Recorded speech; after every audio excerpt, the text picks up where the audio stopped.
Now then, memorably, just before the break, we played the Batman theme tune. Now, if you're a Batman fan and a collector of memorabilia, just like this little man here, there he is, look at him, Batman robot, you'll be very pleased to know that this man is expected to fetch £2,000 later today. Christie's are auctioning him off, along with similar collectibles from our youth. And collectibles expert James Breese has breezed into the studio to talk about it.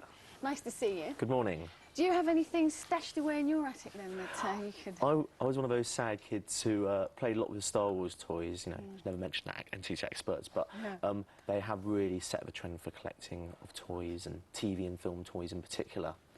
But we'll just have a look at some of this stuff now, because we're talking about the stuff that's going up for auction this afternoon is from the 50s, the 60s, the 70s, and that's about where it stops, isn't it, really? Right. There's a few toys. We've got the Muppet toys there from the 80s, but the I highlight... see the Muppet stuff here, the Muppet car with Miss Piggy on there, let me see it. The great thing about these toys is that people collect them to recapture their youth, and the people who are buying this stuff right now are in their late 20s and early 30s, and they've got the disposable income. You see, I just think a lot of this is hype, because nobody would have bought that first time round, never mind second. Oh, for goodness sake, I know, that's show it to me. Nobody would have bought that first time round, never mind second time round. For sure. I mean, that's part of the thing at the moment. You don't forget this, the last Star Wars film, Phantom Menace, was an awful lot of merchandise. Everyone thought, oh, God, we're going to go and buy all this stuff. But, of course, everyone did. There are a couple of tips. So that means it won't be as collectible, less collectible, because people are doing it.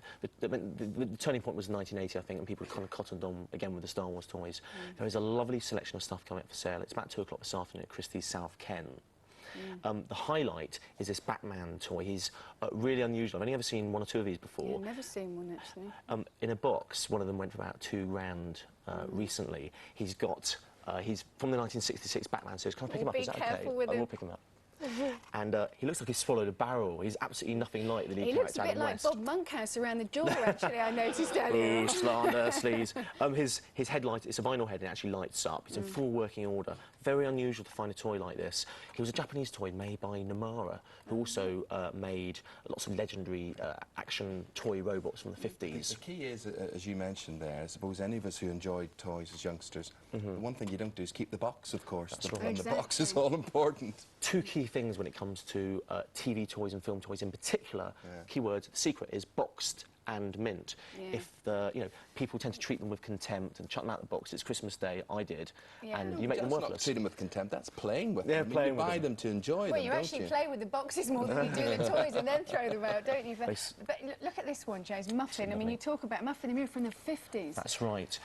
Really the start of collecting TV toys. Most people would find this of little value of our age because we don't remember it. The series started in 1946, was of course presented by Annette Mills. And there's Muffin in there. I want to see Muffin. Isn't that amazing? The box is pristine, as you say, really, for considering it's unusual. About 50 years old now. Sadly, little Muffin's only worth £300. Oh, that's the estimate, but he might go for more. He's covering his eyes up at that news. He's got his hooves over his eyes. He's shocked by that news. Only £300. An interesting point to make about this is that the series started in 46, but this was made between 1952 and 55. It was the first toy made.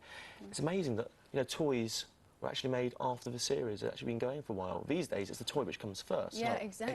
Except James, there are a lot of these shops all around the country where you can go, and I found myself in one the other day, and you have all these reproductions. I did. Are you in a time machine or something? No, I went down St Martin's Lane in London. I went into this toy shop all full of cars like these. Now, this is original, obviously, this Avengers one, but they would have been reproductions. That's right. And if you can't afford this sort of stuff, no harm in getting the reproductions, or they're not the same quality? They're going to be roughly the same quality, perhaps more so, but they're going to have less of an appeal to a collector. People who are buying now are people looking to invest. You know, if you'd bought a handful of these in the mid-60s. It takes the fun out of it, really. It does. A couple of tips for the future, if people are looking to sort of buy toys now to invest in, is don't do what everyone else does. The way to do that is to go for toys which are related to films or TV series which are flops, commercial flops. A good example is Blade Runner, the film Blade Runner from 1981-82.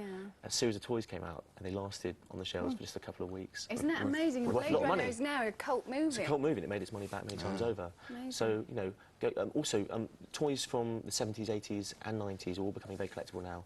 But just, we have to be very brief Sure. here, James. What is collectible from the 90s? Because it's also mass-produced now, as you said. I mean, Spice Girl dolls, will they be valuable?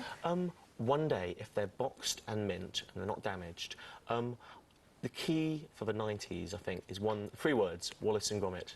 There's so much stuff, and it's available now. Go and buy it, tuck it aside, and one day it'll be worth a lot more money.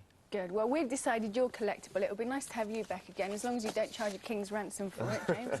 Thank you very much you. indeed. The weather may You're be a going bit this of a afternoon, collectible item today because it's good. Let's go to Andrew outside.